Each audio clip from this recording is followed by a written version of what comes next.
এখান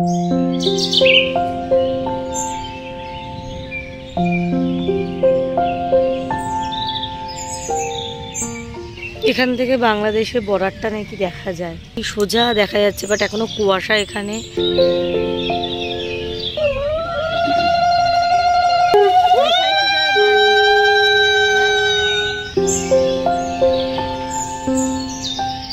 মর্নিং সবাইকে। তো চলো একটা নতুন ব্লগ শুরু করা যাক। আজকে এই ব্লগটি হতে চলেছে একটা বিশেষ অনুষ্ঠানকে কেন্দ্র করে। তো সেটার জন্যই আমরা ভোর ভোর বেরিয়ে পড়েছি জলসই। ভোরের এই স্নিগ্ধতা আর গ্রামের এই মনোরম পরিবেশ, চারদিকে এই পাখিদের কলরব, এইসব মিলিয়ে যেন মনটা কোথায় ভেসে যাচ্ছিল। তো ফাইনালি চলে এসেছি আমরা ভেরিতে। এদের এগুলিকে ভেরি বলে, আমাদের ওখানে তো পুকুর, এখানে ভেরি।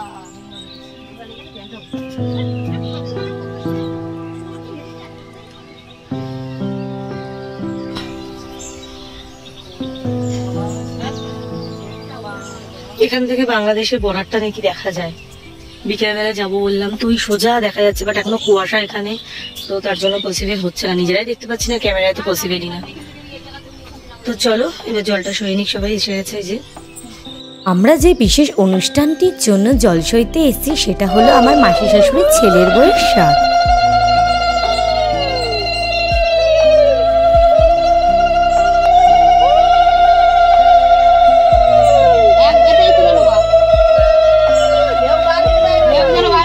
জল ভরা আমাদের কমপ্লিট। তো এই যে সবাই আসছে, তো এবার বাড়িতে গিয়ে তো ওকে একটা স্নান করানো, যেরকম বিয়ের রিচুয়ালস থাকে এখানেও সেম রিচুয়ালস নাকি, তো সেইগুলো এখন হবে।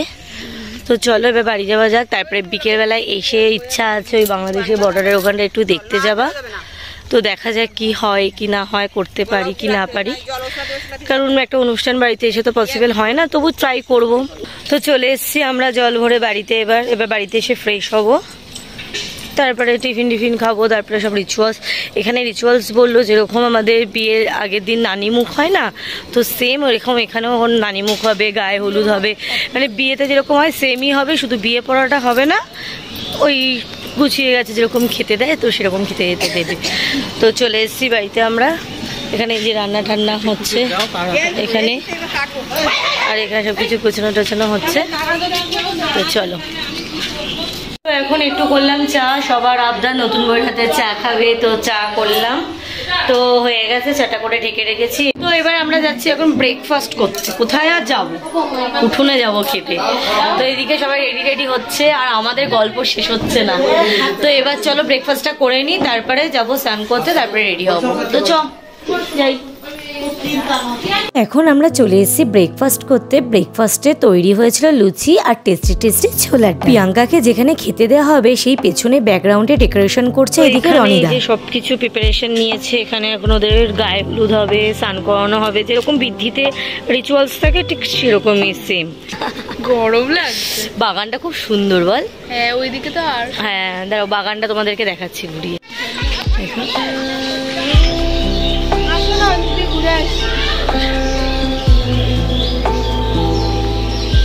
রিচুয়ালস সব শুরু হয়ে গেছে। যে 7 জন মিলে দাঁড়িয়েছে, আমাকেও বলছিল, আমি বললাম না থাক, আমি ভিডিওটা করবো তো তার জন্য।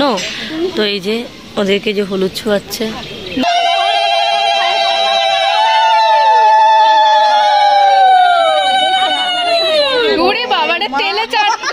সত্যি তেলের চা।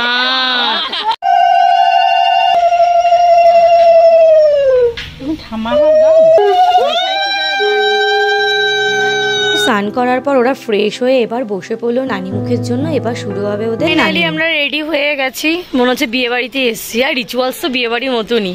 তো যাই হোক, এই যে জলি কুমারী, আমাদের কুমারী মেয়ে, তাই তো বলছি কুমারী মেয়ে।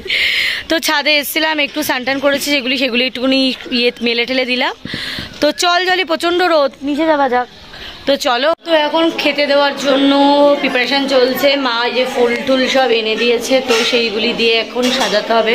থালা টালাগুলি ডেকোরেশন করে দিয়েছি, স্যালাড ট্যালাড সব কিছু। এবার একটু থালা টালাগুলি সাজিয়ে দেবো। এই যে মা থালা নিয়ে আসছে, সব কিছু রাখো। তো চলো একটু ফুল টুল দিয়ে সাজিয়ে দিই, তারপরে তোমাদেরকে দেখাচ্ছি কেমন হয়েছে।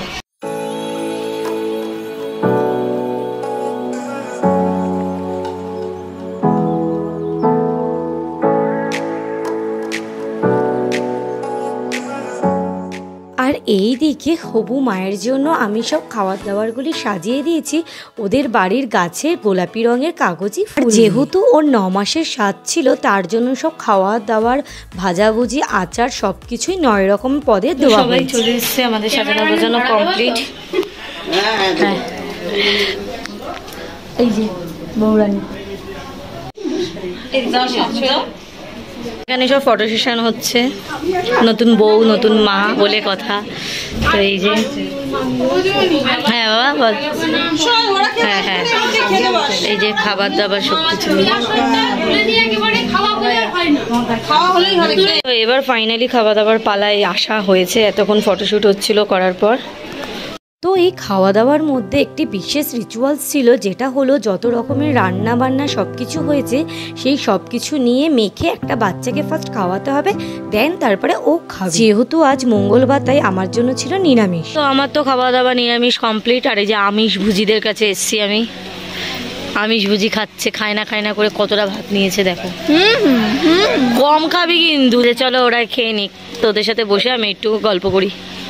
আর এই হচ্ছে সবুজ গাছপালায় মোড়া মাসিমণিদের সেই ছোট্ট গ্রামের বাড়িটি। আর এই হচ্ছে তুলসী মঞ্চটি। মাসিমণিদের বাড়ি যদি সব থেকে কিছু ভালো লেগে থাকে আমার এই তুলসী মঞ্চটি, খুব সুন্দর। আর ওইদিকে রয়েছে কাঠের রান্নাঘর, আর চারিপাশে রয়েছে সবুজ গাছে সুন্দর একটি মনোরম পরিবেশ। তো আমাদের তো খাওয়া দাওয়া অনেকক্ষণই হয়ে গেছিল, তারপরে একটু গল্প আর কি আড্ডা দিচ্ছিলাম। তো এবার খুব কষ্ট হয়ে গেছে, আর পাচ্ছি না, এবার চেঞ্জ করবো। তো চলো আজকের মতন ব্লগটি এখানে এন্ড করলাম। ভালো লাগলে লাইক কমেন্ট শেয়ার, আর আমার চ্যানেলটা কিন্তু সাবস্ক্রাইব করতে ভুলো না। টাটা।